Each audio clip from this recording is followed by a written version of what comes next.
હવે જોઈએ સમાચારો વિસ્તારપૂર્વક તો રાજ્યમાં ફરીથી મેઘરાજા ધબધબાટી બોલાવશે 20 અને 21 ઓગસ્ટ અતિ ભારે વરસાદની આગાહી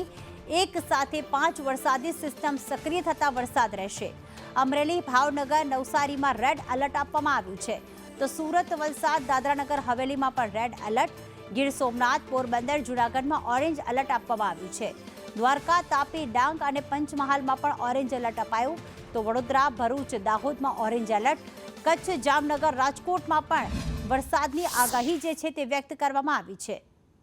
આ ઉપરાંત અમદાવાદ ખેડા અને આણંદમાં પણ વરસાદની આગાહી અરવલ્લી સાબરકાંઠા મહેસાણામાં પણ વરસાદની આગાહી વ્યક્ત કરવામાં આવી પાટણ બનાસકાંઠા અરવલ્લીમાં પણ વરસાદની આગાહી કરવામાં આવી છે તો 5 દિવસ રાજ્યમાં ગાજવીજ સાથે વરસાદની આગાહી 5 દિવસ માછીમારોને દરિયો ન ખેડવા સૂચના આપવામાં આવી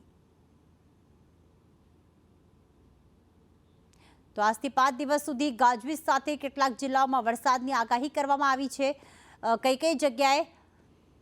ઓરેન્જ એલર્ટ છે તે બતાવી રહ્યા છીએ ભરૂચ છે વડોદરા છે કે જ્યાં ઓરેન્જ એલર્ટ આપવામાં આવ્યું છે સાથે પંચમહાલ જિલ્લામાં પણ આજરોજ ઓરેન્જ એલર્ટ આપવામાં આવ્યું છે દાહોદમાં પણ અતિ ભારે વરસાદનું ઓરેન્જ એલર્ટ તો તાપી જિલ્લામાં પણ ઓરેન્જ એલર્ટ આપવામાં આવ્યું છે ડાંગમાં પણ અતિ ભારે વરસાદ રહેશે તેની સાથે ઓરેન્જ એલર્ટ આપવામાં આવ્યું છે તો કચ્છમાં વરસાદનું યલો એલર્ટ જામનગરમાં પણ યલો એલર્ટ આપવામાં આવ્યું છે આ ઉપરાંત રાજકોટમાં પણ યલો એલર્ટ રહેશે